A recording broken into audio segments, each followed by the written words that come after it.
Astro பக்தி talk நேயர்களுக்கு இந்த நாள் இனிய நாளாய் அமையட்டும். வணக்கம் தனுசு ராசி அன்பர்களே. இன்றைய நாளிலே 2ஆம் தேதி மார்ச்சிலிருந்து 8ஆம் தேதி மார்ச் வரைக்கும் இருக்கக்கூடிய பயணங்களிலே இந்த சந்திரன் எப்படி உங்களுக்கு பலன் தரப்போகிறார்?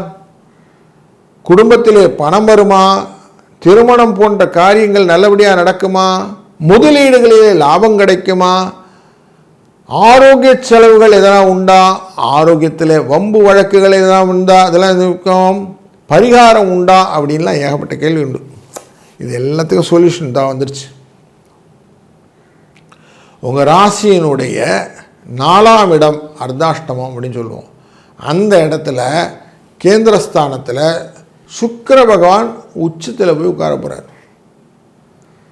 உங்கள் ராசிநாதன் ஏற்கனவே வக்கரத்தில் இருந்து உங்களை பார்த்துக்கிட்டு இருக்கிற இந்த சூழ்நிலையில் தான் இது நடக்குது. 6ஆம் இடத்துக்காரன், லாபத்துக்குரியவன். 6ஆம் இடம்னாலே மனக்கவலை கொடுக்கக்கூடியவன், சிக்கலெல்லாம் கொடுக்கக்கூடியவன். இவன் 4ஆம் இடத்துல போய் உட்கார்றான். தன்னுடைய பார்வை தொழில் ஸ்தானத்து மேலே வைப்பார். அப்போ தொழிலே கலகங்களும் சிக்கல்களும் வருவதற்கு வாய்ப்பு உண்டு அப்படிங்கிற தீர்வை இந்த சுக்கிர பகவான் கொடுக்கிறார். லாபத்தில் மட்டுப்படும், லாபம் ஃப்ளோ ஆகிறதுக்கு வாய்ப்பு இல்லை. குருவின் பார்வையானது லாபஸ்தானத்தில் மேலே விழுந்துருக்குது. அப்போ லாபம் வர வேண்டியதை தொழில் பெருசாக தடை பண்ணும். அப்போ கொஞ்சம் கேர்ஃபுல்லாக இருக்கணும் அப்படிங்கிற இண்டிகேஷனை ஃபஸ்ட்டு புரிஞ்சுக்கோங்க. அஷ்டமத்துக்குரிய சந்திரன் அவர் 9ஆம் இடத்துக்கு வரும்போது, அதாவது சிம்மராசிக்குள்ளே வரும்போது அவர் சந்திர கிரகணம் அப்படிங்கிறத எஃபெக்ட் பண்ண போகிறார். உங்கள் ராசியின் 3ஆம் இடத்தில் இருக்கக்கூடிய ராகுவின் சூரியனின் தன்மையினால். எப்போ 3ஆம் இடம் முயற்சி ஸ்தானம், தனஸ்தானம், வாக்குஸ்தானம்லாம் சொல்லலாம்னா, இப்போ 3ங்கிறது முயற்சி, வெற்றி, இதெல்லாம் கொடுக்கக்கூடியது. அப்போது தைரியத்தை கொஞ்சம் டிஸ்டர்ப் பண்ணக்கூடிய சூழ்நிலையை காட்டிடுவார். செவ்வாய் அங்கே தான் உட்காந்துருக்கிறார். அப்போ இவங்களே அப்படி இண்டிகேட் பண்ணுறார். 2ஆம் இடத்துக்காரரான சனி பகவானும் சேர்ந்து சுக்கிரனோட சேர்ந்து உட்காந்துருக்கார். 2, 3க்குரியவர். அதே மாதிரி இங்கே கேதுவுடன் சேர்ந்த சந்திரன் 9ஆம் இடத்துல. இது சந்திர கிரகணத்துடைய எஃபெக்ட் 3ஆம் தேதி அன்னைக்கு. எப்படி வெளியில் வர்றது? சந்திர கிரகணத்தை அனுஷ்டிச்சுக்கணும். அன்றைக்கி சாயங்காலம் 6:47 வரைக்கும் அமைதியாக இருந்துட்டு, அதுக்கப்புறம் வீட்டெல்லாம் நல்லா தொடச்சி கிடச்சி பெருக்கி அலம்பி எல்லாம் ஆகிட்டு வீட்டில் தீபங்களை பொருத்தி விட்டு கோயிலுக்கு வாங்க. நீங்கள் கோயிலுக்கு வந்து அங்கேயும் தீபம் 2 நல்ல தீபம் அழகாக ஏற்றிட்டு சுவாமியை பிரகாரத்தை சுற்றி வணக்கம் பண்ணிவிட்டு வாங்க.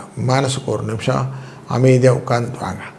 ரிலாக்ஸாக, எனக்கு எந்த விதமான பிரச்சனையும் இல்லாமல் பார்த்துக்கப்பா சாமின்னு வேண்டிட்டு வந்துடுங்க. 6ஆம் தேதி அன்றைக்கி சங்கடகர சதுர்த்தி. அன்றைக்கி விநாயகப் பெருமானின் நாள்.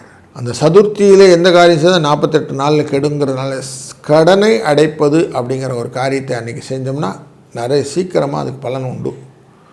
அதனால் சங்கடகர சதுர்த்தி கடனை அடைப்பதற்கான வழிகளை ஏற்படுத்தி கொள்ளுங்கள். சாயங்காலம் ஒரு நல்ல தேங்காய் வாங்கி சூற விட்டுட்டு ஒரு 2 தீபத்தை வாங்கி சுவாமிக்கு ஏற்றிட்டு ஒரு 11 சுற்று சுவாமியை சுற்றி வணங்கிட்டு, முடிந்தால் உங்கள் பேரில் ஒரு அர்ச்சனையை பண்ணிவிட்டு வீட்டுக்கு வந்து கடனில் கொஞ்சமான எடுத்து ஒரு கவரில் யாருக்கிட்ட இந்த கடன் வாங்கினுங்களோ அவன் பேரில் எழுதி வச்சிடுங்க. அப்போது கொஞ்சம் கொஞ்சமாக கடன் அடைவதற்கான வாய்ப்புகளையும் ஏற்படுத்தி கொண்டீர்கள்னு அர்த்தமாயிடும். அப்போது உங்களுக்கு ஓரளவுக்கு ரிலாக்ஸ் பண்ணுறதுக்கான வாய்ப்பு கொடுக்கும். உங்கள் லட்சியத்தை பயன்படுத்தக்கூடிய ஐடியா கொடுக்கும். புதிய ஐடியா வர ஆரம்பிக்கும். வெளிநாடு வெளி வட்டார தொடர்புகளிலே வெற்றி உங்கள் பக்கம் திருப்புவதற்கான வாய்ப்புகள் உண்டு. எதையும் அலட்சியமாக விடாமல் இருந்தீங்கன்னா நல்லது. வாழ்க வளத்துடன். வணக்கம் மகர ராசி அன்பர்களே. 2/3/2026 8/3/2026 இந்த காலகட்டங்களிலே உங்கள் ராசியினுடைய 2ஆம் இடத்திலே இருக்கக்கூடிய தனகாரகன் இடத்துல சூரியன், ராகு, செவ்வாய், புத வக்கரம் என்ற சூழ்நிலையில் சந்திர கிரகணம் நடக்கும்போது உங்கள் ராசியினுடைய அஷ்டமத்தில் சிம்ம ராசியிலிருந்து சந்திரன் வந்து பார்க்க போகிறார். சுக்கிரன் உச்சத்திலே உங்கள் ராசிநாதனான சனி பகவானோடு சேர்ந்து அமரப்போகிறார் மீன ராசியில்.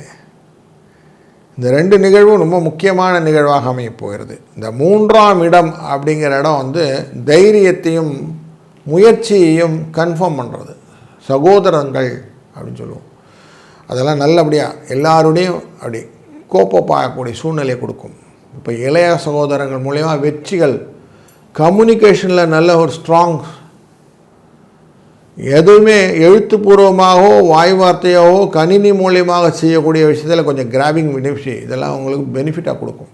புதிய வர்த்தகங்கள் ஒப்பந்தமாவதற்கு வாய்ப்புகள், அறிவை பெருக்கிக் கொள்வதற்கான வாய்ப்புகள், தொழிலிலே சமூகத்திலே பதவி பெறுவதற்கான வாய்ப்புகள், நீண்ட காலம் இருக்கக்கூடிய ஒரு நிலையான தொழில் வளர்ச்சியை கொடுக்கக்கூடிய வாய்ப்புகள் எல்லாத்தையும் இந்த சுக்கிர பகவான் உச்சத்திலே இருந்து தன்னுடைய நண்பனான சனி பகவானோட இருந்து கொடுக்க போகிறார், உங்களுடைய ராசிநாதன்.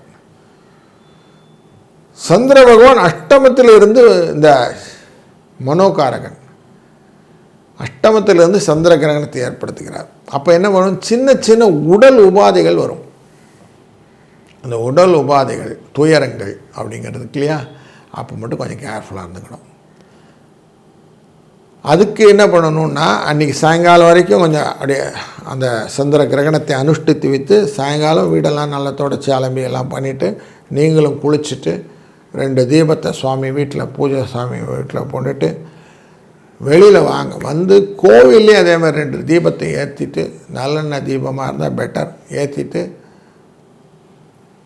சுவாமியை நல்லா வனம் வந்து ஒரு சுற்றி அமக்கலமாக அவருக்கு ஒரு நமஸ்காரத்தை பண்ணி அங்கேயே உட்காந்துருங்க. கொஞ்ச நேரம் மனசை ரிலாக்ஸ் பண்ணிக்கிடுங்க, துன்பங்கள் விலகும். அதுக்கப்புறம் வீட்டுக்கு வாங்க. 2 நாள் கழித்து சங்கடகர சதுர்த்தின்னு 6ஆம் தேதி வந்துடும். அன்றைய நாளில் சங்கடங்களை தீர்ப்பது தான் இந்த சதுர்த்தியினோட வேலை. 48 நாளில் கெடுன்னு சொல்கிறது வேதம்ன்றாங்க. அப்போது பாருங்கள், அன்றைய நாளில் அவசியம் ஒரு தேங்காயை வாங்கிட்டு போய் உடைச்சிருங்க. சூர தேங்காய் விட்டுருங்க பிள்ளையாருக்கு. விட்டுட்டு 2 தீபம் எகைன் அங்கேயும் போட்டுட்டு ஒரு 11 சுற்று சாமியை சுற்றி வணங்கிட்டு வீட்டுக்கு வந்து கடன் தொகையில் எவ்வளோ உங்களால் அடைக்க முடியுமோ அந்த பணத்தை எடுத்து ஒரு கவரில் எடுத்து யார்கிட்ட கடன் வாங்கினோம் அவங்க பேரை எழுதி வச்சுருங்க. ஆட்டோமேட்டிக்காக என்ன ஆகும்னா, கொஞ்சம் கொஞ்சம் காலங்களில் அந்த கடனும் உங்களை விட்டு மலை போல் இருந்தாலும் பனி போல் விலகிவிடும். அப்படி ஆகிடும். இந்த கட்டடங்கள்லாம் கட்டணும், புதிய பூஜைகள்லாம் போடணும், நிலங்கள்லாம் வாங்கியிருக்கிறேன், வீடாக கட்டணும் அப்படிங்கிற எண்ணங்களுக்கு வாஸ்துனாலும் அந்த சங்கட சதுர்த்தி தான். காலையில் 10:32 11:28 வரைக்கும் கூடிய நேரம். இந்த நேரத்தில் வாஸ்து பூஜையும் பண்ணலாம். ஸோ அப்போது அதுக்கான வாய்ப்புகளையும் இந்த வாரம் ஏற்படுத்துகிறது. அதனால் இந்த வாரம் உங்களுக்கு அறிவின் அந்த விஷயத்தினால், யோசித்து செய்யக்கூடிய விஷயத்தினால் லாபங்கள் உண்டாகக்கூடிய சூழ்நிலைகள் இருப்பதனாலும் இந்த வாரத்தில் கொஞ்சம் கேர்ஃபுல்லாக இருக்கணும் அப்படிங்கிறது. ஏன்னா லாங் டேர்ம் இன்வெஸ்ட்மெண்ட் ஐடியாஸ் இருக்கிறதுனாலையும் கொஞ்சம் அலர்ட்டாக நீங்கள் எல்லாத்தையும் பண்ணிங்கன்னா சக்ஸஸ் உங்களுக்கு உண்டு. வாழ்க வளத்துடன்.